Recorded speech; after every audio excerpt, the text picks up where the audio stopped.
সাংবাদিক বৃন্দ, আসসালামু আলাইকুম। ডিএমপি মিডিয়া সেন্টারে আপনাদের সকলকে স্বাগত জানাচ্ছি। একটা বিষয় আপনাদেরকে অবহিত করার জন্য আজকে আমরা এখানে উপস্থিত হয়েছি। আপনারা জানেন, কার্যক্রম নিষিদ্ধ বিভিন্ন সংগঠন রাজধানীতে নানা সময় ঝটিকা মিছিল আয়োজন করার মাধ্যমে জনমনে আতঙ্ক সৃষ্টি করার প্রচেষ্টা অব্যাহত রেখেছে। তারই প্রেক্ষিতে ঢাকা মহানগরীতে আজকে 31 অক্টোবর বিভিন্ন স্থানে অভিযান পরিচালনা করে কার্যক্রম নিষিদ্ধ আওয়ামী লীগ এবং সহযোগী সংগঠনের 46 নেতাকর্মীকে গ্রেফতার করেছে ঢাকা মেট্রোপলিটন পুলিশ।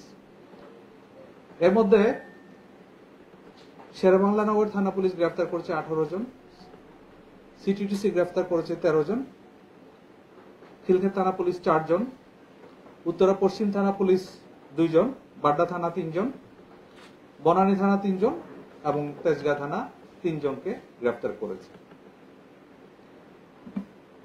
গ্রেফতারকৃতরা হল আওয়ামী লীগের সক্রিয় সদস্য আনিসুজ্জামান রনি, মোহাম্মদ মুন্না মিয়া, মোহাম্মদ জাকির হোসেন, মোহাম্মদ কামরুজ্জামান, ত্রিশাল উপজেলা ছাত্রলীগের সাধারণ সম্পাদক মমিনুল হাসান সোহান, ছাত্রলীগ সদস্য মোহাম্মদ রকিবুল হাসান, ইয়াসিন আরাফাত শুভ, তাসরিফ হোসেন, সাতক্ষীরা জেলা ছাত্রলীগের সাধারণ সম্পাদক মোহাম্মদ সুমন হোসেন, কুষ্টিয়া ইসলামী বিশ্ববিদ্যালয় ছাত্রলীগের সাংগঠনিক সম্পাদক মেজবাউল ইসলাম, ছাত্রলীগ কর্মী সাইফুল ইসলাম সাইফ, আওয়ামী লীগের কর্মী মোহাম্মদ মুস্তাফিজুর রহমান জনি, মোহাম্মদ শেখ রাশেদুজ্জামান, ছাত্রলীগ কর্মী সাইফুল ইসলাম সাইফ, যুবলীগ কর্মী মোহাম্মদ মামুন শেখ পরশ, স্বেচ্ছাসেবক লীগের সক্রিয় সদস্য মামুন শেখ, মোহাম্মদ রাজু, যুবলীগ কর্মী শফিউল আলম,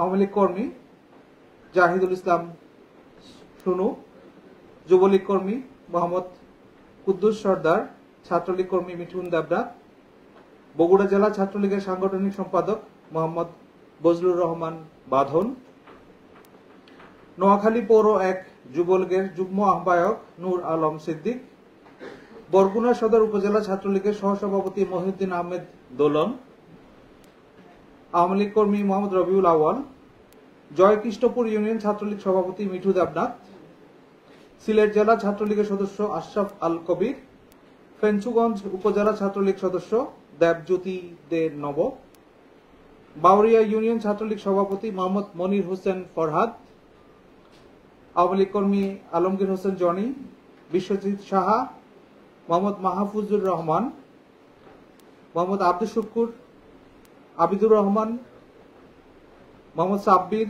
মোহাম্মদ ইমন হোসেন, ফাতিনুর শিমুল, আরিফুল ইসলাম, শ্রীকান্ত কর্মকার, জিয়াদ মাহমুদ, মোহাম্মদ জিয়াদ, মোহাম্মদ আসলাম, মোহাম্মদ রিফাত ইসলাম, মোহাম্মদ মিল্লাল বাবু এবং স্বপন মিয়া।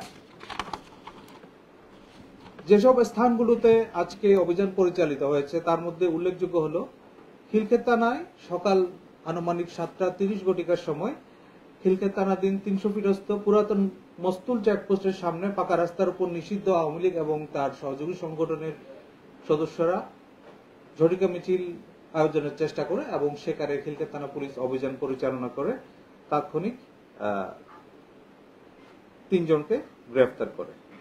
এই সময় তাদের কাছে মিছিলের একটা ব্যানারও উদ্ধার করা হয়। শুক্রবার সকাল 7:30 ঘটিকার সময় উত্তরা পশ্চিম থানা পুলিশ উত্তরা পশ্চিম থানাধীন 9 নম্বর সেক্টরস্থ ঢাকা ময়মনসিংহ মহাসড়কে আকাশ টাওয়ারের সামনে অভিযান পরিচালনা করে সেখান থেকে 2 জনকে গ্রেফতার করে। বাড্ডা থানাধীন প্রগতি সরণি মেইন রোডে ঝটিকা মিছিলের প্রস্তুতিকালে বাড্ডা থানা 3 জনকে গ্রেফতার করে। তারা হলো আরাফাত, তাসরিফ হোসেন এবং মোহাম্মদ খালেদ বিন কাউসার। সিটিটিসির যে অভিযানটা পরিচালিত হয় সেটা ঢাকা মহানগরীর বিজয়নগর এলাকায় সকালবেলা তারা ঝটিকা মিছিলের আয়োজন করছিল। সেখানে সিটিটিসি টিম অভিযান পরিচালনা করে ঘটনাস্থল থেকে 13 জনকে গ্রেফতার করে।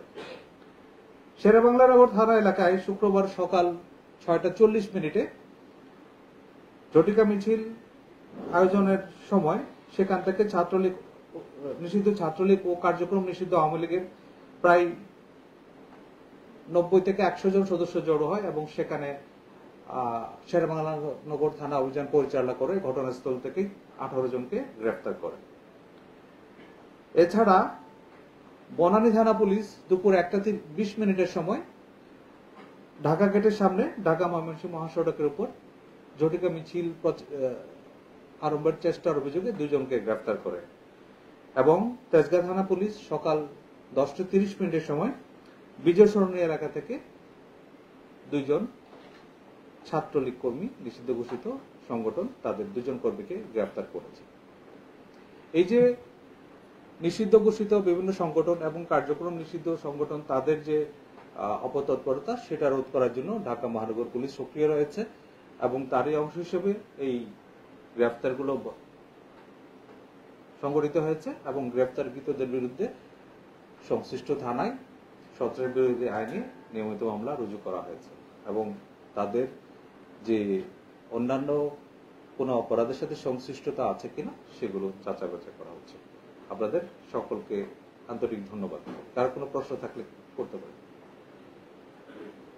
আপনারা তো অনেকদিন ধরে গ্রেফতার করছেন, বেসিক্যালি তাদের টার্গেটটা কি শুধুই মিছিল নাকি অন্য কিছু? মানে আপনাদের ইনভেস্টিগেশন লং টাইম ধরে আপনারা তাদেরকে আটক করছেন, তারা তাদের কাছ থেকে কোনো বক্তব্য পাওয়া গেছে কিনা যে তারা কেন সেটা? আমরা দেখলাম ঢাকার বাইরে থেকে অনেকেই মিছিল করার চেষ্টা করছেন, এর মূল উদ্দেশ্যটা কি?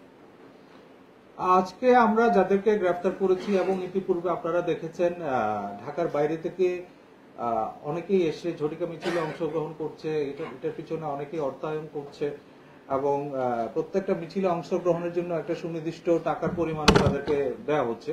এটা মূলত তাদের যে অবস্থানটা সেটা জানান দেওয়া এবং ঢাকা মহানগরীকে জনমনে আতঙ্ক সৃষ্টি করার একটা অপচেষ্টা এবং যে কোনো মূল্যে ঢাকায় তাদের যে অবস্থানটা সেটা প্রকাশ করানো। এটা বেসিক্যালি তারা যেটা করে, এটা মিছিল করে, মিছিলের ছবি এবং ভিডিও তাদের সামাজিক যোগাযোগ মাধ্যমে ছড়িয়ে দেয় এবং তাদের যে তৎপরতা আছে, তারা যে সক্রিয় রয়েছে সেটা জানান দেয়। একই দিনে এতগুলো মিছিল, এতগুলো গ্রেফতার, তারা তৎপরতা বাড়ছে কিনা আপনার কাছে মনে হয়? মানে গণগ্রেফতারের দিকে আমরা এগোচ্ছি? এটা আসলে গণগ্রেফতার বলা যাবে না। আমরা যে গ্রেফতার গুলো করছি একদম তাৎক্ষণিকভাবে ঝটিকা মিছিলে যাদের পাওয়া যাচ্ছে এবং সুনির্দিষ্ট অভিযোগের ভিত্তিতে আমরা গ্রেফতার করার পরে যাচাই বাছাই করে দেখছি তাদের পূর্বাপর যে ইতিহাস সেটা যাচাই বাছাই করে তারপর আমরা সন্তুষ্ট হলেই কিন্তু তাকে মামলায় চালান দেওয়া হচ্ছে। আর যে বিষয়টা এখানে আমরা দেখেছি যে ঢাকা মহানগরের বাইরেও বিভিন্ন স্থান থেকে এসে তারা মিছিল অংশগ্রহণ করে চলে যাচ্ছে। এটা নিয়ে আমরা চেষ্টা করছি তাদেরকে তাদের তৎপরতা অপতৎপরতা যেটা সেটা যেন বন্ধ রাখা। আমার দুইটা প্রশ্ন।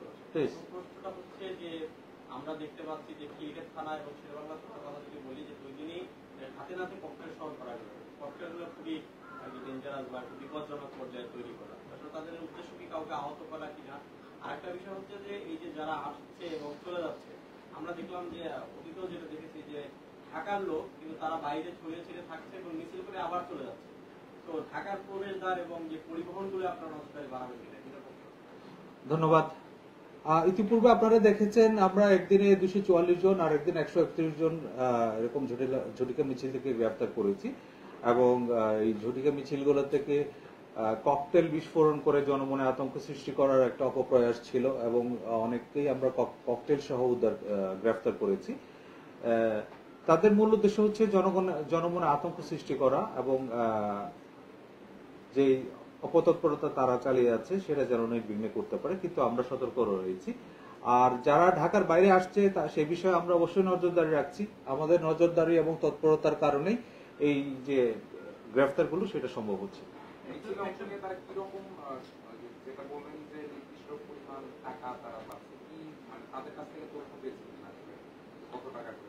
এটা একজন লোক ধরেন ঢাকার বাইরে থেকে ঢাকায় আসা যাওয়া, তার পরিবহন খরচ, যাতায়াত খরচ যেটা, তারপর তার থাকা খাওয়া, এর বাইরে তার একটা নির্দিষ্ট হয়তো অ্যামাউন্ট না হলে তো সে আসবে না। তো এই ক্ষেত্রে আমরা অনেকের কাছ থেকে জিজ্ঞাসাবাদ এই তথ্য পেয়েছি, তাদেরকে মোটিভেট করার জন্য বিভিন্নভাবে আর্থিক প্রণোদনা দেওয়া হচ্ছে।